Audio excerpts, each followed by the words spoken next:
Hey guys, it's Brandon Red. If you've never been to this channel before, this is Ramen Noodle Budgets. Today is going to be kind of a offhand video, and I haven't uploaded in months, so it's kind of going to be kind of a strange video for most of my original subscribers here. But I had a lot of people asking me in the Facebook groups to show it off, so I did. So I was up very bright and early this morning at Galaxy's Edge here because I live in Florida, and I went over to Disney's Hollywood Studios. And today I was able to go ahead and pick up Cal Kestis' Legacy Saber. Now this was shown off forever ago. It was actually a part of a poll where they had, viewers go ahead and rate which lightsaber they wanted, and everyone voted on Cal Kestis, so they finally made that. And they showed it off like over a year ago, and they finally just released them today. So I went ahead and actually picked up two of them. So I'll get into like my first initial kind of discussion with you, and I'll show them off for you guys. As you can see, it comes in your standard Legacy lightsaber case. It has a new Blue Republic logo with a little bit of yellow here. I'm not sure how well you can see that. Makes it a little bit different than the other ones that we've seen. I hate this tape, so I usually just kind of slit it there and I'll take it off later. But here is the Legacy Saber. Now, I don't know if you can tell from my hands here, but it is quite large. I've owned quite a few Cal Kestis lightsaber replicas, and this one definitely is the largest one I've seen, but that is due to Disney's Legacy Saber system having that, interchangeable plug-and-play kind of blade system for all their lightsabers. So where this should be a lot thinner on the neck, it's kind of wide just because the plug-and-play blade goes all the way down to here. I'll go ahead and take it out for you. So first impression, when it's in the box here, it's going to have the adapter for two lightsabers. So this will kind of screw off, and this will access your battery compartment and things like that. And it's vented, so you can have two sabers, and it's quite loud there. I will say this, it is very, very heavy. It's comparable to Rey's that they came out with at weight, and you can only imagine, having two of these attached. It is about like, I have no scale, but I would say it's like about like 8 or 9 pounds with both of the sabers attached. But there is that. I still have all the stickers on this one. You also have your cover tech wheel on this side, which is a little bit strange. Just because, you usually don't see them up there, and it definitely wasn't there in the game, but at least now you can hook it on a belt, because Cal's always kind of hooked there, and, it was video game mechanics, so we never really knew why.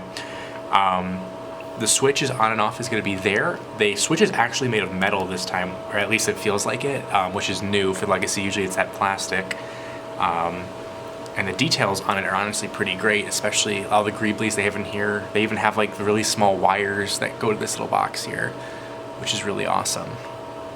And of course you have your little blade plug, and these love to fall out on me, so it'll probably fly out at some point. Underneath here, you're gonna have your damaged pommel part, which I actually must have left in the house there, but I'll go ahead and show you how the damaged saber looks. Alrighty, so this is your damaged version of the hilt. The detail on here is amazing. I was really happy with how this looked. Now, like I said, I'm a huge Cal Kestis fan. I've had the Ogdo Killer, which is like the top of the line version of like a Cal Kestis replica. It was like hundreds of dollars. The detail on this guy is just, I think it's quite great. Now the grip, a lot of people were asking me like what the material is.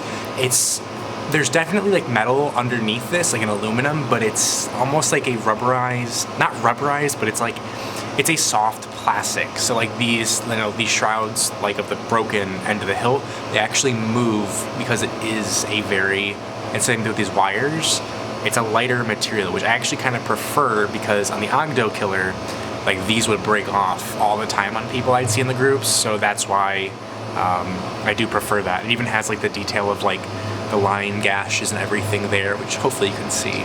The only gripe I have obviously is this divide here, because this is where this unscrews. I don't know really why they didn't put it up here, but honestly when your hand's holding it, it's not noticeable. This is my personal one that I've worked on so far. Like I got these today, and I'm already trying to see how I can improve them. I took off the cover tech. It's just an Allen key, or a hex, whatever. Took that out, it just has a little bot, but I prefer it because I can actually grip it comfortably now up here, so if I want to like spin it or anything like that. I'll try and get up close to that detail there in the inner shroud, which is pretty cool. And then there's some residue from the stickers. I got to remove that here. I just took that off. But there's the single hilt. It's really awesome. I think it's one of the best.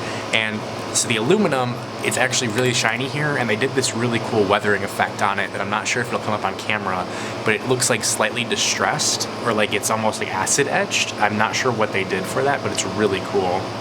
I'll go ahead though and show you how two of these can connect to create the Gyro DePaul saber. So if you're looking to make one big one, basically you unscrew your damage shroud. And kind of just to show you how that is, it's like a little screw. Like it's clearly metal underneath here, and then you have the plastic surrounding it, which is really interesting. When you connect two of them, you basically, you take one connector off, and then this kind of just threads in there.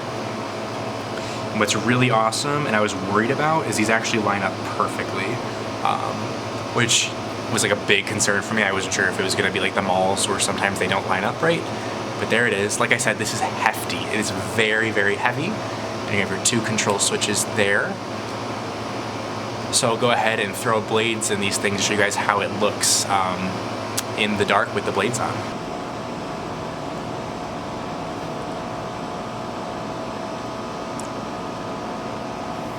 Alright, so here's the saber. It is so long, it's hard to keep it in frame, but it's two 26-inch blades. Anything longer in this thing would be taller than me. Well, it actually is taller than me, wow. So here it is, I'll light it up for you. So we have the two switches here.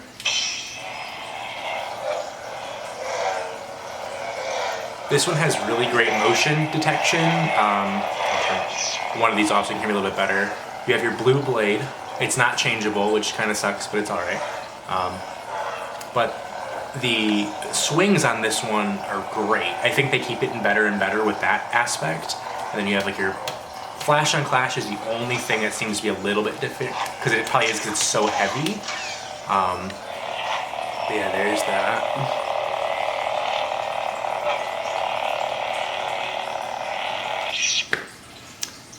So yeah, I just wanted to quickly show that off to you guys, because I know people were asking about people who couldn't be at Galaxy's Edge either in California or Florida. So yeah, thank you guys so much. I'm planning to get some more content out for you guys soon. I just wanted to really quickly film this for you guys. Yeah, have a good one.